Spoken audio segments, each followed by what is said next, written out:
David, bonsoir. Bonsoir, monsieur Mamadou. Merci, vous faites comme chez vous. Soyez les bienvenus. Merci. Alors, aujourd'hui, nous allons parler de votre dernière publication, Le général ne vit pas d'amour, n'est-ce pas? Oui. Alors, pour entamer l'émission, je vais faire un bref dépeint dans une langue alerte, empreinte d'un humour corrosif, tranche de vie, disons, tranche de vie brisée ou arrachée à des hommes et femmes en quête de quiétude et d'amour dans un pays, le Togo, où l'oppression se décline dans toutes les traces de la société, où le pouvoir se mesure au nombre de victimes qu'on peut faire et où le bruit des bottes militaires sort. Monsieur David. Alors, je suis David Pelli, je suis togolais, Oui. et j'habite au Mali depuis presque 12 ans maintenant, parce que je suis là depuis 2008, et je suis actuellement directeur général adjoint Oui. à l'ISTAG, Oui. un institut universitaire, Oui. et je suis également enseignant de management Oui. et de communication Oui. à l'université Montplaisir. Oui. Et Qui rêvait ce titre, monsieur David? le général ne vit pas d'amour, c'est le titre Oui. du recueil éponyme de la nouvelle éponyme de ce recueil-là. Oui. C'est la 5e nouvelle Oui. du recueil, Oui. et de la 4e plutôt. Oui. Et en fait, qu'est-ce que ça veut dire? Le général ne vit pas d'amour. Oui. Et la négation du titre déjà dit beaucoup de choses sur ce que je voudrais dire. Oui. Aussi général Oui. et amour. Amour. Oui. Et presque toutes les nouvelles se déroulent au Togo. Il y en a qui se déroulent au Mali. Oui. Il y a une partie qui se déroule au Mali, Oui. au pays d'adoption. Oui. Mais la majorité des nouvelles se déroulent au Togo. Oui. Alors, la négation là entre général Oui. et amour ressort dans toutes les nouvelles du recueil. Du recueil. Parce que pour qui connaît le Togo, Oui. le Togo est une vraie dictature militaire depuis Effectivement. 1967, Oui. et un pays qui réellement est dirigé par des militaires, même si le régime a une façade civile. Un pays qui est dirigé par des militaires qui, à chaque occasion, posent tous les actes inhumains et méchants et violents possibles pour garder le pouvoir. Alors, une situation de ce genre ne peut jamais laisser indifférent qui que ce soit. Parce que moi, je suis togolais, je suis Oui. né là, j'ai grandi là, Oui. et j'ai essayé dans ce livre de raconter de petites histoires, Oui. c'est-à-dire des histoires de petites gens qui ne sont pas nécessairement impliqués dans quoi que ce soit. Ils ne sont pas des hommes politiques, ils ne sont pas des hommes d'affaires, ils ne sont pas de grands riches, ils sont pas de... La première nouvelle, c'est une étudiante et un étudiant. La deuxième nouvelle, c'est un étudiant malien est parti étudier au Togo. Oui. La troisième nouvelle, c'est une prostituée et un joueur de foot. De foot, oui. Et la quatrième nouvelle, qui est le général ne vit pas d'amour, Oui. là, c'est un jeune auteur togolais qui a fui le Togo, qui est venu s'installer au Mali, et un personnage qui peut peut-être me ressembler, Effectivement. et qui retourne au Togo pour un bref séjour, et qui découvre que le pays qu'il a quitté n'a changé en rien. C'est-à-dire le pays est resté aussi violent, aussi repoussant que ce qu'il a quitté. Alors, donc, j'ai essayé à travers ces petites histoires-là, Oui. de raconter comment l'oppression je ne sais pas comment le dire, peut rendre la vie difficile oui. à de petites gens, jusqu'au point de les empêcher d'aimer. Parce que on a l'impression, ou bien on a cette tendance-là à croire que l'amour, c'est gratuit. On peut s'aimer partout, on peut s'aimer dans tous les environnements. Non, mais je dis non. Parce que quand on vit dans un environnement comme celui du Togo, on assiste la moindre des choses qu'on puisse faire, même aimer, on ne peut pas le faire. Parce qu'on se retrouve toujours face à cette violence-là d'État, à cette violence militaire qui surgit à chaque fois. Donc, quand vous suivez très bien la majorité des tests, c'est comme ça, c'est des histoires d'amour brisées, et derrière, on retrouve toujours des bottes militaires quelque part, des armes quelque part, des treillis quelque part, etc. Donc, c'est en fait ça, le titre, c'est ça, le général ne vit pas d'amour. Le général, peut-être ce dont il vit, Oui. c'est le pouvoir. C'est son pouvoir qu'il veut garder à tout prix. À tout prix. Oui. Et à tout prix. Alors, si je comprends bien, dans Je les vais essayer de partager. D'accord. Sur... Alors, je disais que si je comprends bien, à travers ces 6 nouvelles, si je comprends bien, c'est l'oppression sur les citoyens Oui. Que l'État, Oui. parce qu'il faut le dire, hein, Oui. c'est que l'État les fait subir Oui. jour de nuit, Oui. n'est-ce pas? Alors, Monsieur David, merci. Oui. Monsieur David, vous, en tant qu'écrivain, célèbre écrivain, togolais. Pas célèbre. Ah oui, célèbre. Moi, je vais vous appeler célèbre parce que, oui, acceptez-le comme ça. Alors, Monsieur David, Pas célèbre. Monsieur David, Oui. Allez-y. que vous soyez un écrivain, que vous soyez un artiste chanteur, que vous soyez un chorégraphe, on le dit souvent que nous avons des sources d'inspiration. Alors, vous, en tant qu'écrivain togolais, quelles sont vos sources d'inspiration ou quelle est votre source d'inspiration? Merci. Oui.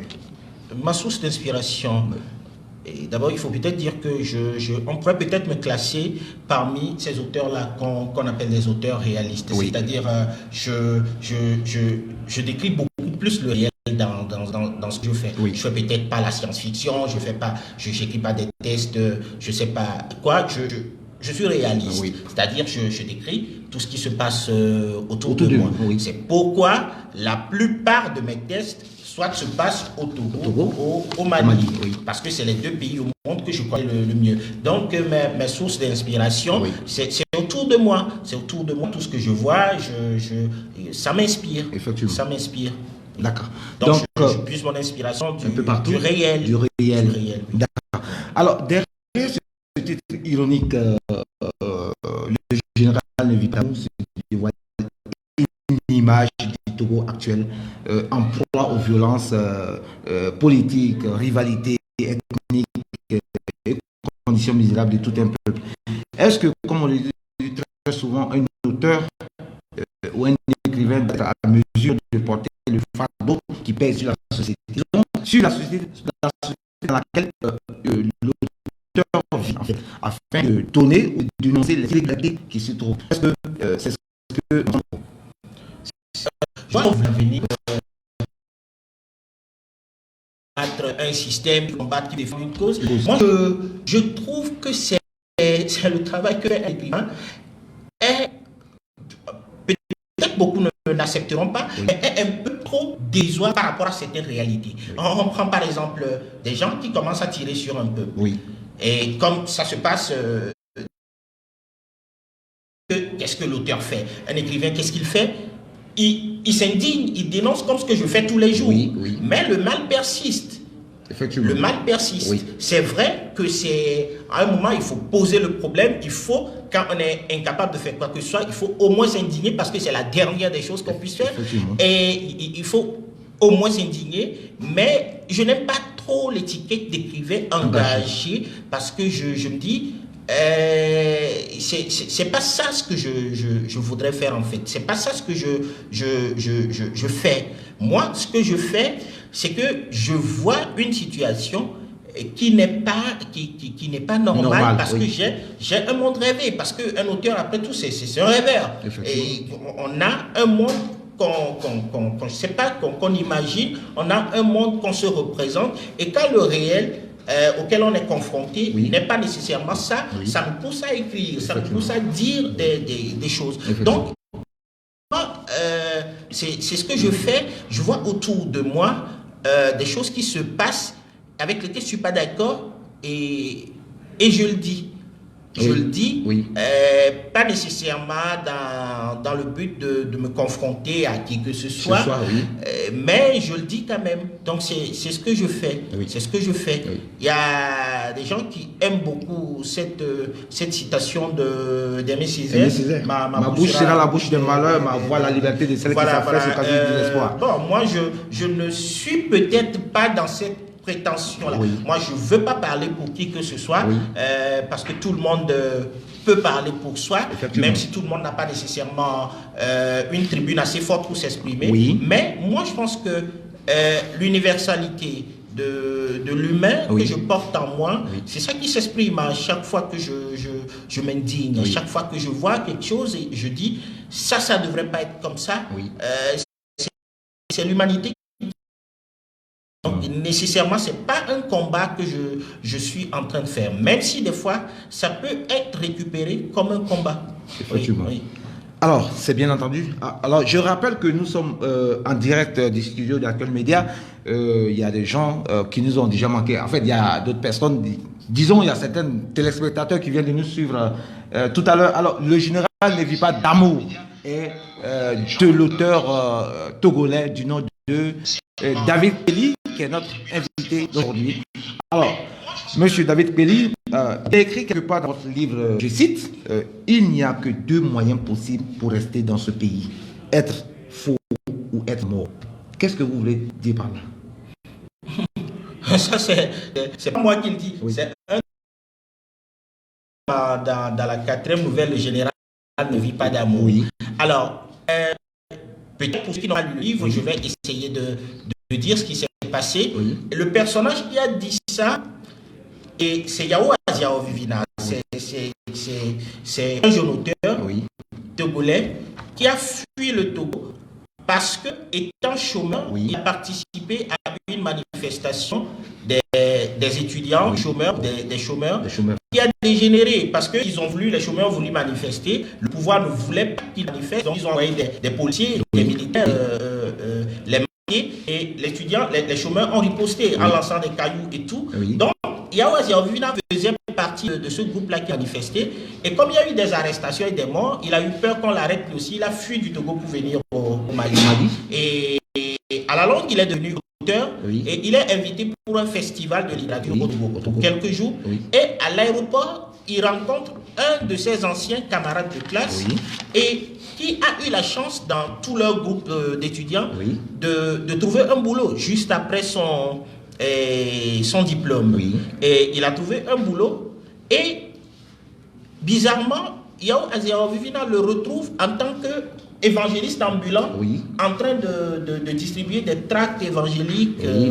à l'aéroport. Oui. Donc il est étonné de le voir, et il lui demande, ben, qu'est-ce que tu fais là? Et toi, tu es ingénieur informaticien, qu'est-ce que tu deviens? Pourquoi tu... Donc, le monsieur lui raconte son histoire. Un matin, il s'est réveillé, il a vu des militaires qui ont frappé à sa porte. Oui. Ils lui ont dit qu'il fait partie d'un groupe de gens qui ont brûlé le marché du quartier. Et sans rien lui demander, on le met en prison. Oui. On le met en prison. Oui. Et sans jugement, sans rien, sans enquête, sans rien. Et c'est en prison qu'il découvre que le gendarme qui l'a fait arrêter, le gendarme, l'accuse de vouloir draguer ou bien de courtiser sa copine. Sa copine. Donc c'était assez déjà pour qu'il le mette en prison. Oui, Donc oui. on l'a mis en prison, et c'est en prison qu'il d'un pasteur nigérian qui arrive à le convertir au christianisme. Oui. Et donc il est devenu comme ça évangéliste. Oui. Il propage la parole de Dieu Oui. dans la ville, à l'aéroport, dans la ville, dans les rues, etc. Oui. Donc Yao Aziavivina était tellement étonné de cette situation, mais il se dit, au moins celui qui a pu trouver du travail, Oui. le pays a encore réussi à le briser, parce qu'il a été totalement brisé. Oui. Et là, il s'est souvenu, Yao Aziavivina s'est souvenu Oui. de ce que l'un de ses profs disait au lycée. Dans ce pays, Oui. il n'y a que deux moyens pour exister. Oui. Soit il faut être faux, soit il faut être mort. Et cette phrase suffit pour montrer, je crois bien, le mal de vivre qui s'abat dans lequel vit tout le monde dans le pays. Et c'est ça. Donc c'est ça. C'est une phrase qui est un peu terrible, Oui. et qu'on peut trouver caricaturale, qu'on peut trouver cynique, mais je crois que c'est la phrase qui suffit vraiment pour résumer tout ce livre. Tout ce livre. Oui. D'accord. Alors, c'est bien entendu, Monsieur David. Alors, le général ne vit pas d'amour est un recueil de nouvelles. 6 nouvelles, je rappelle, œuvre, on peut le dire comme ça, c'est une œuvre autobiographique, d'une part. Oui, je dis d'une part, parce que je viens, dans lequel vous, en tant que l'auteur, vous défendez à travers Yao, le personnage principal, comme vous l'avez dit tout à l'heure, avec qui vous avez eu des parcours similaires. dites-nous, est-ce que votre pays, le Togo, traverse des moments tragiques que vous êtes exilé au Mali? Est-ce que c'est parce que le Togo traverse des moments difficiles, des moments terribles que vous êtes vous exilé au Mali? Dites-nous, est-ce que c'est cela la cause? Vraiment? Oui, justement. Parce que, vous savez, moi, je n'ai rien contre l'exil, Oui. j'ai rien contre l'immigration. Oui. Mais moi, je pense quand même que quand on quitte son pays, Oui. pas pour aller découvrir, hein, pas pour aller en vacances, pas pour aller, je sais pas, mais quand on quitte son pays, Oui. déjà, Oui. pour aller s'implanter, Oui. s'installer Oui. dans un autre pays, Oui. c'est parce qu'il y a un problème à la base. Effectivement. Ça, il faut le dire, il faut pas passer par quatre chemins pour le dire. C'est parce que ça ne va pas Oui. qu'on s'en va. Oui.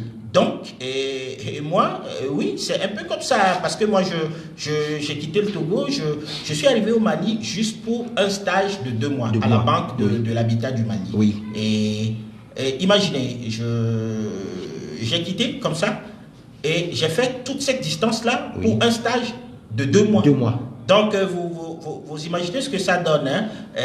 Le degré de désespoir qui peut me faire quitter mon pays juste pour un autre pays, pour un stage de 2 mois. Uniquement pour un stage de 2 mois. Juste pour un stage de 2 mois. Oui.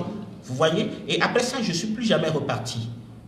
Oui. Je ne suis plus reparti au Togo après ça. J'ai décidé de m'installer au Mali après ça. Oui. Alors, dites-moi, si mon pays faisait rêver, j'allais pas rester. Effectivement. J'allais pas rester. Oui.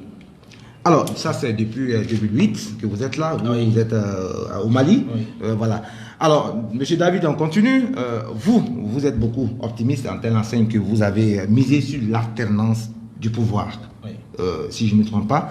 Alors, si l'opportunité vous est offerte aujourd'hui de retourner dans votre pays natal, le Togo, est-ce que vous allez l'accepter? L'opportunité, qu'est-ce que vous voulez dire à travers ça?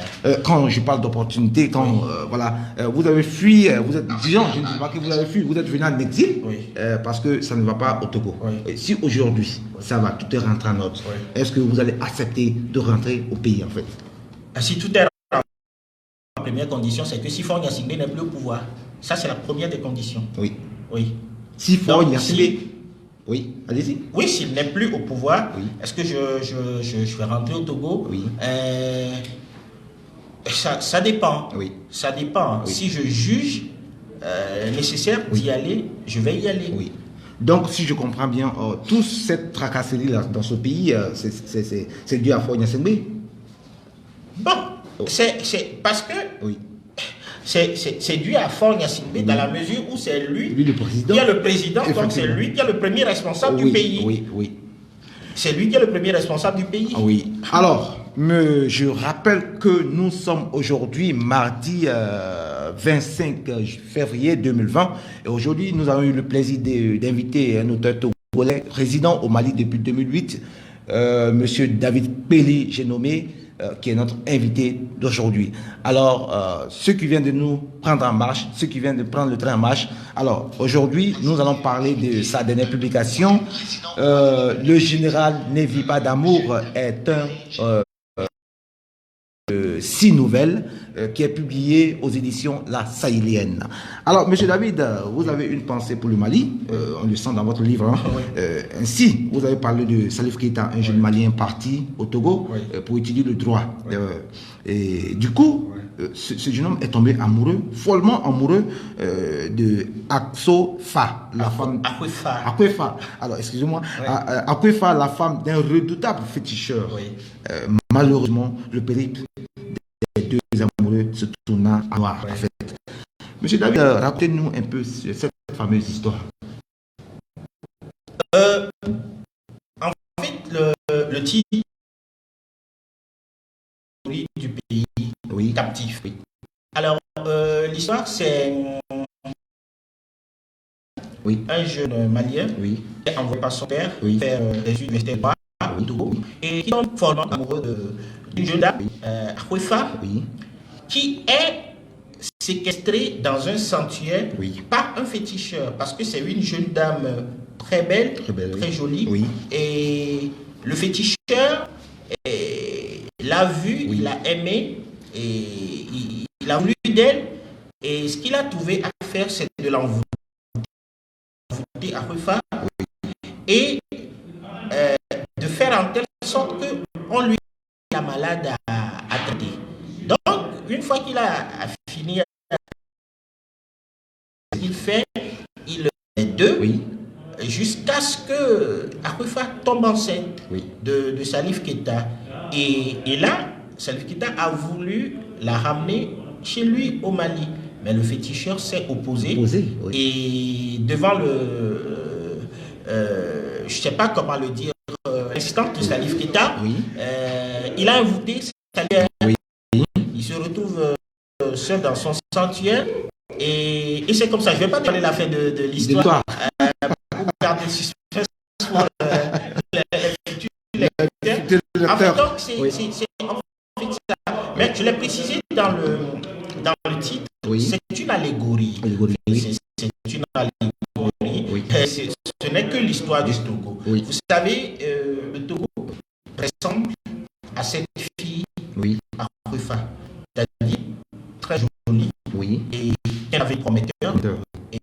Mais qui a eu le malheur, 3 ans seulement après son indépendance, de croiser la route de gens très violents et très méchants qui ont installé tous les moyens possibles pour l'opprimer, pour opprimer le Togo. Oui. Et vous savez que le Togo a connu, comme la plus grande partie des colonies françaises, a eu son indépendance en 1960, avec l'un des présidents les plus charismatiques, les plus visionnaires que l'Afrique ait connu, Sylvanus Olympio. Et en 1963, un coup d'État renverse Sylvanus Olympio et le tue. Oui. Le tue, hein, et ce qui fait que le Togo devient le premier pays de l'Afrique francophone à connaître cette affaire-là de coup d'État. Qui ouvre un cycle macabre de coup d'État en Afrique. Alors, donc, le Togo est dans cette situation-là de cette jeune fille qui est séquestrée par une bande de personnes très violentes, sans foi ni loi, qui mettent tous les moyens en eux pour le maintenir en activité. Alors ici, le Salif Keita, c'est tous ceux qui aiment le Togo, c'est tous les citoyens-là qui veulent aimer le Togo, mais qui veulent sauver le Togo de son oppresseur, mais qui se retrouvent face à la terrible réalité, leur impuissance. Parce que nous avons vu, Salif Keita, il a été impuissant pour défendre son amante. Il n'a pas pu la défendre. Pas parce qu'il ne voulait pas, mais parce qu'il n'en a pas les moyens. Il n'en a pas les moyens. Donc on se retrouve aujourd'hui dans cette situation avec un peuple qui se rend ce peuple. David Kweli, merci beaucoup. Alors on continue toujours dans nos séries de questions. Bref, le général ne vit pas d'amour, nouvelle au titre beaucoup évocateur, relatant des récits de vie, des vécus douloureux, inimaginables. L'objectif du général ne vit pas d'amour, en fait, c'est comme tous les livres que j'écris. Je veux partager des histoires, je veux dire des choses, je veux raconter des choses et c'est ça. Je veux raconter de petites histoires de ces petites gens-là qu'on ne voit pas nécessairement, qu'on ne voit pas parce qu'ils ne font pas la grande histoire, mais qui sont là et dans lesquels on trouve cette humanité universelle là dans chaque être humain. C'est ça. Donc c'est ça. Ce livre, je vais raconter des choses, je vais raconter des histoires, je vais parler des tranches de vie, je vais parler de l'humanité en chacun de nous et les différentes formes qu'elle peut prendre dans différentes situations, c'est tout. D'accord. Alors un ouvrage très beau, Le général ne vit pas d'amour, il est vendu à 5 000 francs. 5 000 francs dans toutes les librairies de Bamako, 5 000 francs pour au Togo et sur Amazon. Sur Amazon, un très beau ouvrage que je recommande à mes fidèles, disons à nos fidèles téléspectateurs qui nous suivent actuellement. Alors, Monsieur David, nous allons parler un peu de la lecture au Mali. Alors, pas seulement au Mali, mais un peu partout en Afrique. Alors, quelle est votre perception sur la vie de la lecture en Afrique en général et au Mali en particulier? Merci. J'aime beaucoup je ne sais pas comment je vais l'appeler, c'est ce dicton ou cet adage où on dit quand tu veux cacher quelque chose à un Africain, mets-le dans un livre. Quand c'est très caricatural, mais dans une mesure, je vais vous raconter ces petites histoires-là. Et quand j'ai commencé à enseigner... Excusez-moi, vous avez avez dit quand vous voulez cacher quelque chose en africain, le mettre dans un livre. Alors moi j'ai l'habitude d'entendre quand tu veux cacher quelque chose, un malien, il faut le mettre dans un livre. Bon, moi c'est toi qui le ramène au malien. Allez-y. On m'a toujours, j'ai toujours lu un africain. Oui. Et c'est pas mauvais de ramener au Mali parce que tu sais, et c'est ce que je dis généralement aux gens. Oui.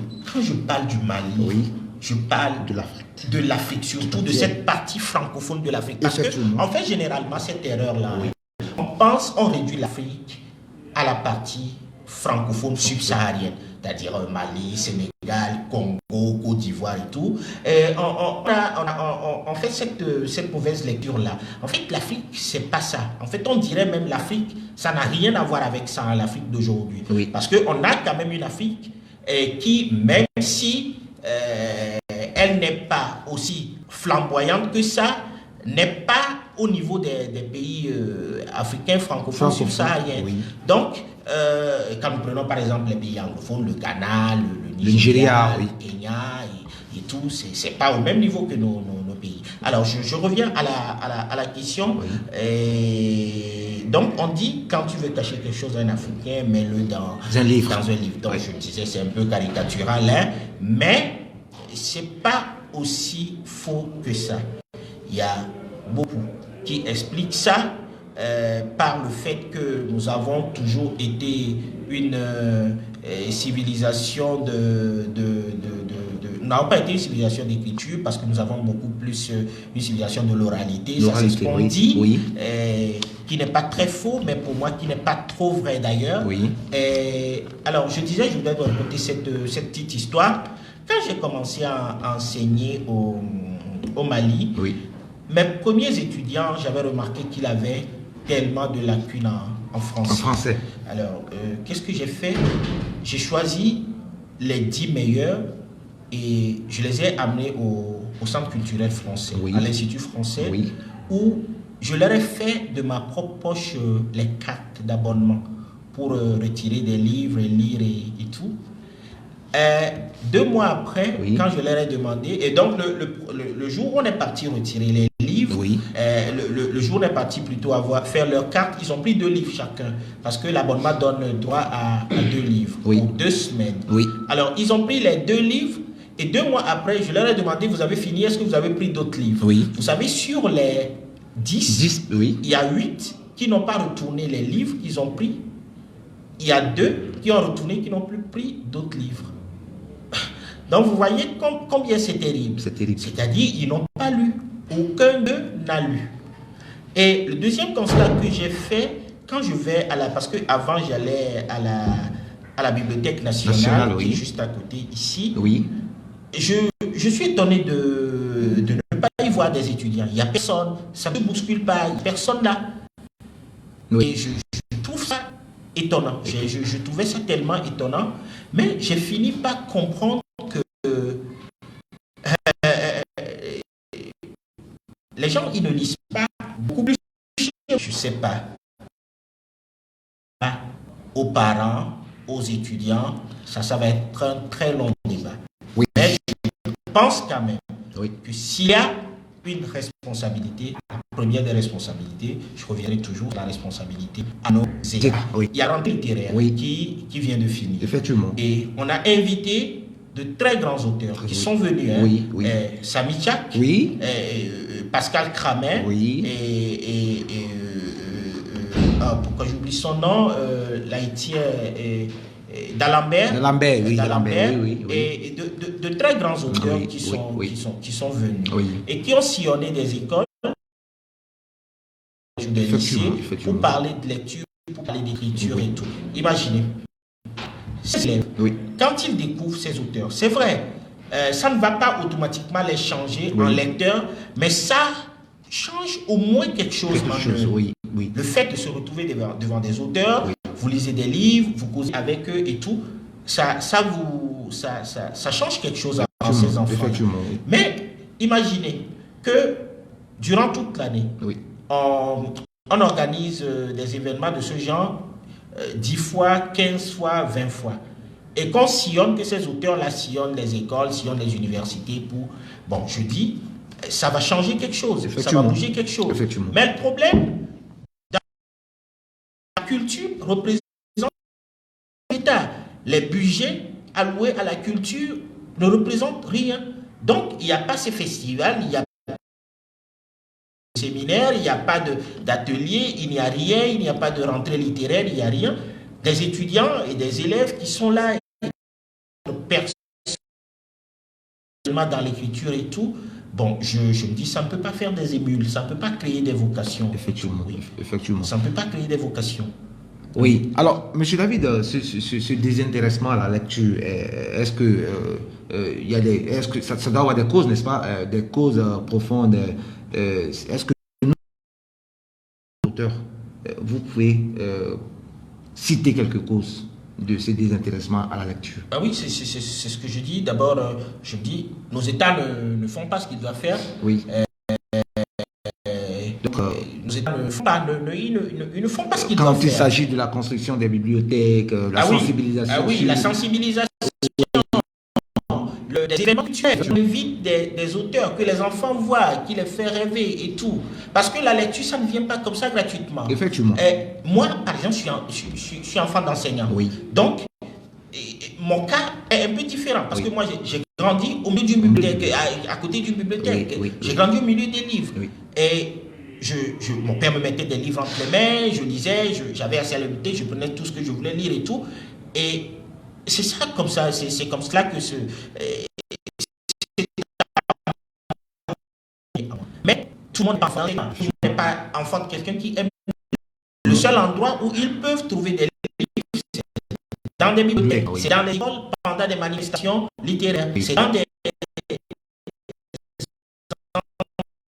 endroits, c'est dans des centres culturels et tout. Mais imaginez, bon, au moins au Mali, on a le centre culturel Joliba, il y a des livres, mais il y a des pays africains francophones. Vous y allez, après le centre culturel français, vous n'avez pas le centre culturel qui est financé par ce pays-là. Mais ça ne suscite aucune vocation. Ça ne suscite aucune vocation. Oui. Oui. Alors, M. David, alors, comme vous avez parlé un peu des causes du désintéressement à la lecture, alors, est-ce que vous pouvez citer ou nous préconiser quelques solutions pour remédier? En fait, avant d'arriver à cette question, M. David, vous avez jeté la première responsabilité sur l'État. Mais moi, je pense que d'abord, les parents doivent inculquer l'art de la lecture chez l'enfant depuis le bas âge. Je pense que vous l'avez quand même évoqué. Alors, M. David, on continue toujours. Quelles sont, selon vous, les solutions pour la lecture? Pour revenir un peu au de la responsabilité des parents, ça je rejette. Dire, tous les parents ne sont pas, parce que nous sommes en Afrique, tous les parents ne savent pas lire, ils ne connaissent pas les livres. Donc, le grand travail quand même peut être fait à l'école. Quand on parle de l'école, on parle de l'État. Donc, je ne refuse pas. Des parents aussi ont une part de responsabilité. Les enfants même, hein, les enfants aussi ont une part de responsabilité. Effectivement. Mais moi, je mets encore beaucoup plus cette responsabilité sur l'État. Effectivement. Oui, sur l'État. Sans dédouaner totalement les parents et les apprenants. Oui. Alors les solutions, les solutions, je commence toujours par le haut, l'État. Il faut organiser des manifestations culturelles. La rentrée culturelle, la rentrée littéraire plutôt au Mali, je crois que c'est presque le seul événement national littéraire au Mali. Pour ce grand pays, quand même, il faut dire que c'est très peu. Très peu. Au moins, chaque mois, il faut qu'il y ait quelque chose. Je pense qu'il y a je ne sais pas le quoi manuscrit là.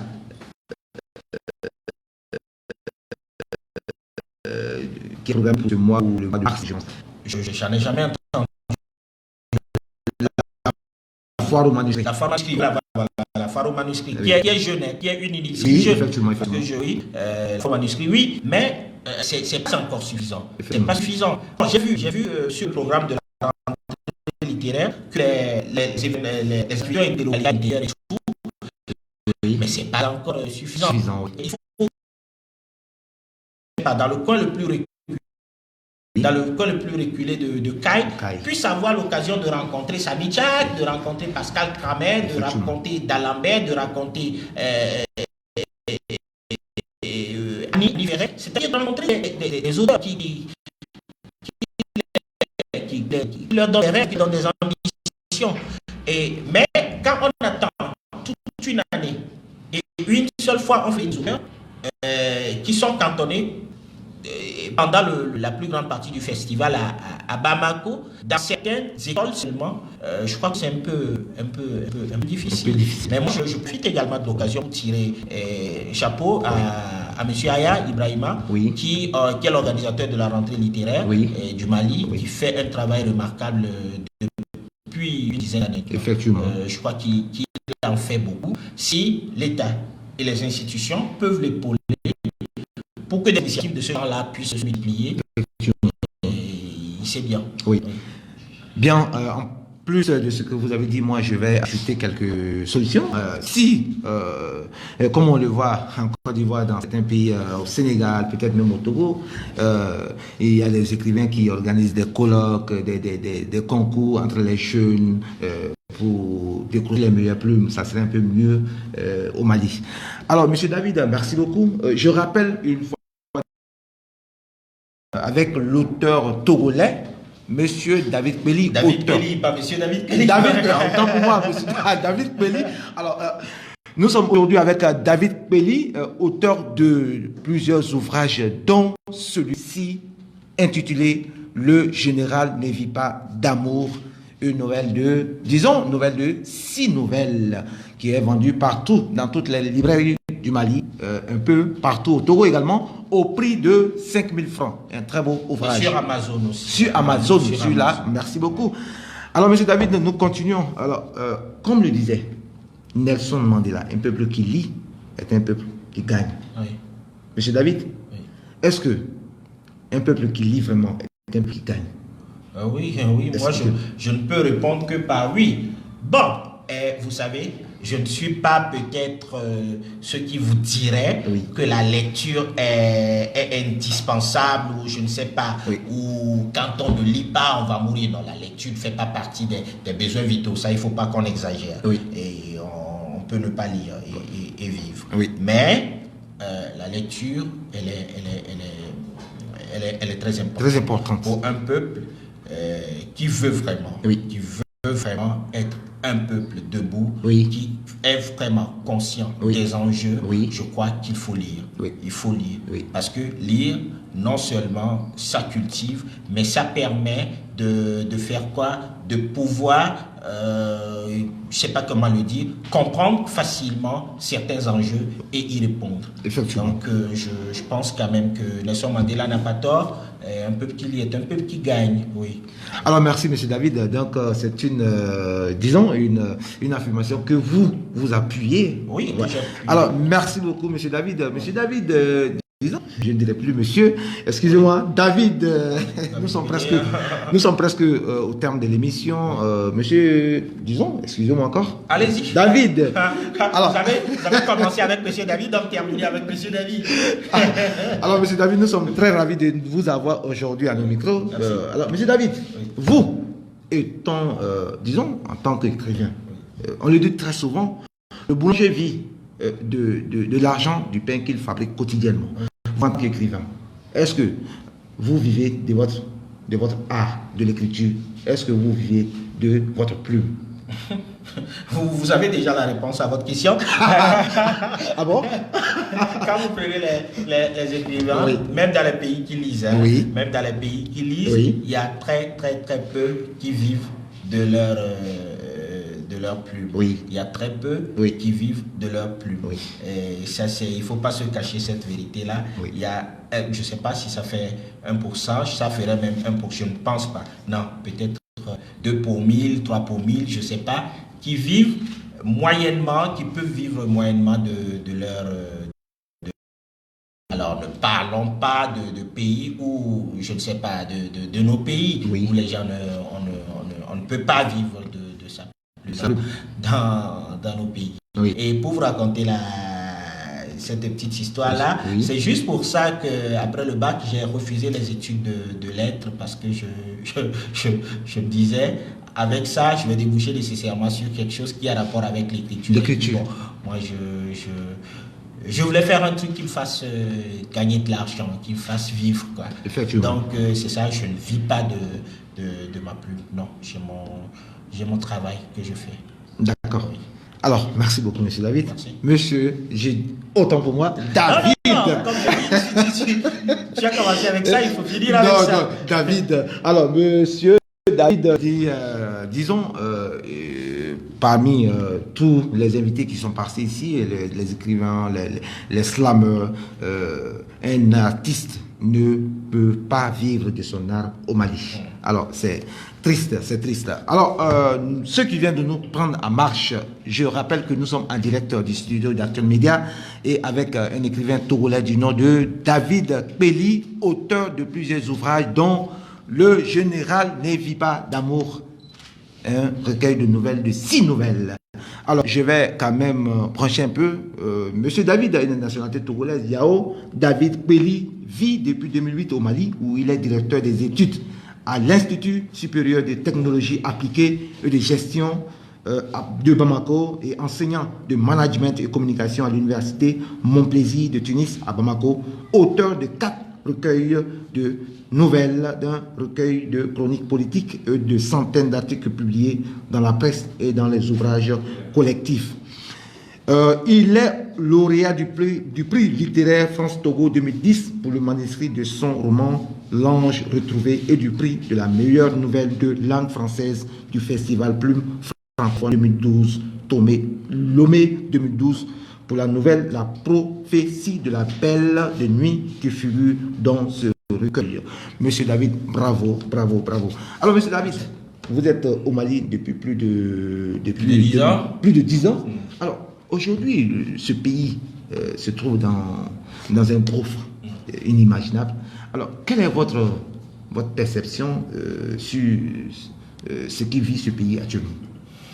Ma perception, c'est que c'est triste parce que, vous savez, je suis devenu malien. Oui. Et pour raconter la petite histoire, en 2017, j'étais au Togo, alors j'étais avec un journaliste et il me demandait quel est mon programme. Je lui ai dit demain, parce que c'était le lendemain que je devais partir, je lui ai dit demain je rentre chez moi. Il m'a dit chez toi c'est où? J'ai dit c'est au Mali. Oui. Ça nous a fait rire, mais c'est un peu la réalité. Il y a ce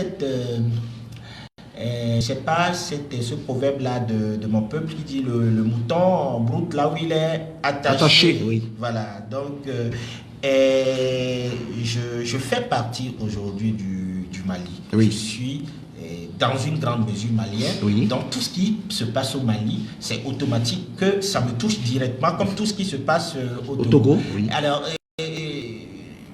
le problème, c'est que ce qui se passe aujourd'hui au Mali, je peux me targuer aujourd'hui d'avoir vu le début de ça. Tout a commencé un peu avec la chute de Muammar Kadhafi. Oui. Et là, moi, en 2012, pour la petite histoire, je suis passé devant l'ORTM 30 minutes avant que le coup d'état du général Sanogo ne... C'est-à-dire, moi, je suis passé là 30 minutes après, on me dit que l'ORTM a été pris par des militaires, il y a un coup d'état, j'ai dit, je viens de vivre une grande histoire quand même. Vraiment. Et là, on est quand même d'accord que tous les problèmes de ce pays ont commencé par ce triste jour de 2012 où l'État a basculé. Et on est arrivé aujourd'hui. C'est difficile, très difficile de ne vraiment pas s'inquiéter pour le Mali. Et ça donne à réfléchir. Ça donne vraiment à réfléchir, surtout que ce peuple, je peux dire que je le connais, parce que je le côtoie depuis des années. Oui. La violence là qu'on veut imposer aujourd'hui à ce peuple, je pense que ce peuple n'en a pas besoin. Oui. On n'en a pas besoin. Effectivement. On n'en a pas besoin et c'est compliqué. Quand on allume la télé, quand on allume la radio, quand on va sur Internet et on vous dit qu'il y a eu 30 morts, 50 morts, 25 morts. Mais quand même, c'est révoltant comme Très situation. Vraiment. Et là, on a l'impression que jusqu'ici, il n'y a rien qui se fait pour que ça change. Ça s'empire au jour le jour.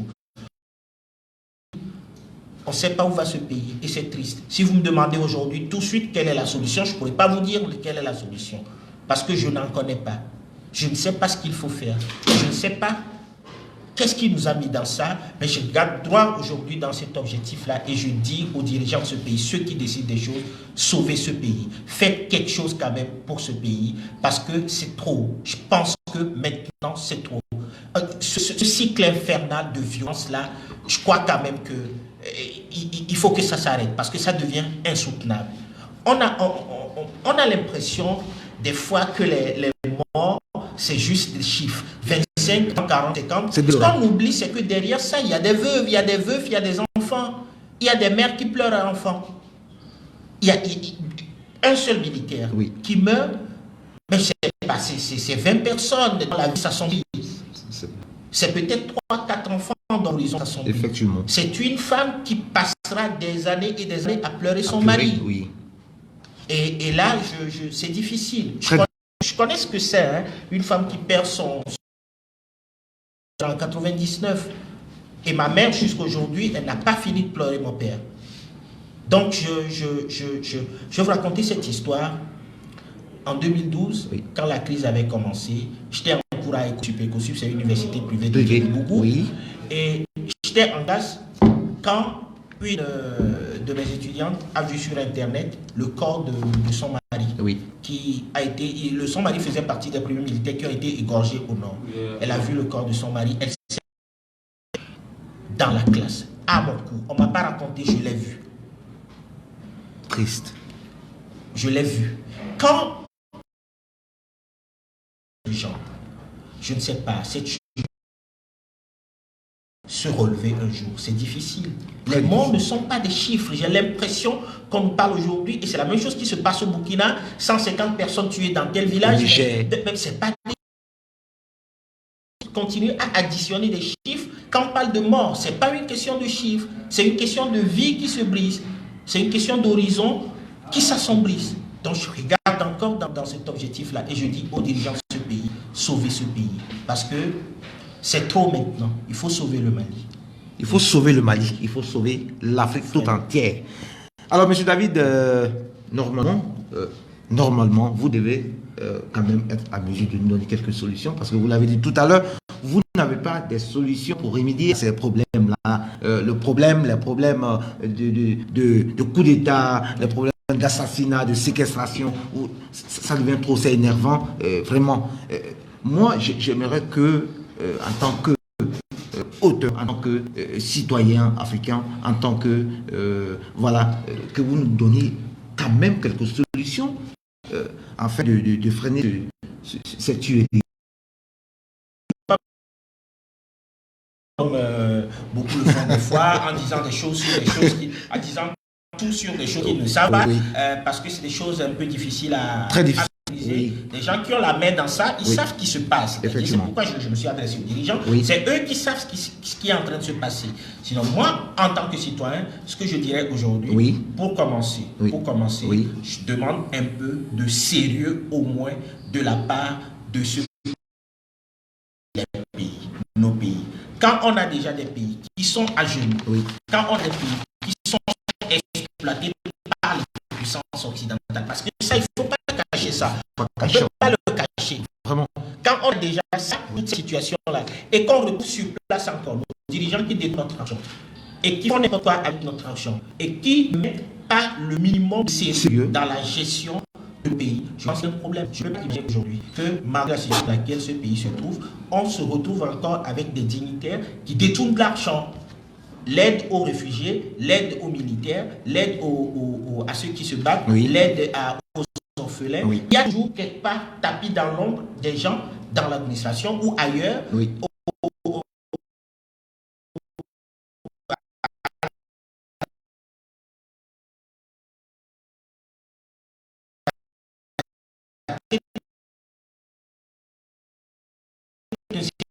Service qui détourne encore argent-là. Et là, il faut que ça cesse parce que l'exploitation de cette puissance occidentale, ça on ne peut pas refuser. Mais il ne faut pas non plus oublier que cette exploitation se fait en complicité avec des élites, des dirigeants de ce continent. Donc, moi, si je dois avancer, je pense qu'il faut d'abord que ces dirigeants-là, ces gens-là, commencent d'abord à être beaucoup plus sérieux. Et au moins le minimum un sens de patriotisme. Qu'il ait pitié de ces pays, en fait. Il faut qu'on commence par ça. Je pense que le peu de moyens que nous avons aujourd'hui, si nous gérons ça, il y a certains de nos problèmes, nous pouvons les régler. On ne peut pas tout régler, il faut rêver. Mais on peut les régler. Donc, comme solution, je pense qu'il faut qu'il y ait un peu plus de sérieux dans la gestion de ce pays. De volonté. De volonté surtout, la volonté. La volonté, bien sûr. Oui. La volonté. Oui. Alors, M. David, c'est très bien compris. C'est un message très fort à l'endroit de tous ceux qui nous regardent parce qu'il ne s'agit pas de l'État des États seulement, il s'agit de toute l'Afrique entière. Bien sûr. Alors, M. David, l'alternance du pouvoir, vous êtes beaucoup optimiste sur ce système-là. Vous pensez que ce système-là peut changer la donne, n'est-ce pas, pour vous? L'alternance du pouvoir. Bon, je vais peut-être vous choquer un peu en vous disant que, vous savez, je ne suis pas de ceux qui lient le développement au système là qu'on appelle la démocratie. La démocratie. Je ne suis pas de ces gens-là. Parce que la démocratie aujourd'hui, on voit ses limites dans les grandes nations occidentales. Bon, alors, je ne peux pas affirmer aujourd'hui que pour qu'un État se développe, il faut nécessairement une alternance ou pas. Parce que nous prenons aujourd'hui le cas de certains pays, comme le Bénin, le Bénin qui est limitrophe du Togo. Le Bénin est un pays qui, depuis une vingtaine d'années maintenant, connaît au moins ce qu'on peut appeler une forme de démocratie, même si c'est imparfait. Le Sénégal à côté. Même le Mali, ici, c'est pas ces derniers temps, le Mali, ça allait. On changeait au moins de président parce que au moins l'Afrique, c'est ça. Hein, déjà, quand on parle de démocratie, ça veut dire changer au moins de président. Même si on sait que ces présidents-là se font élire à travers la fraude, les bourrages durs et tout, au moins, on arrive à les changer au moins après chaque 10 ans après.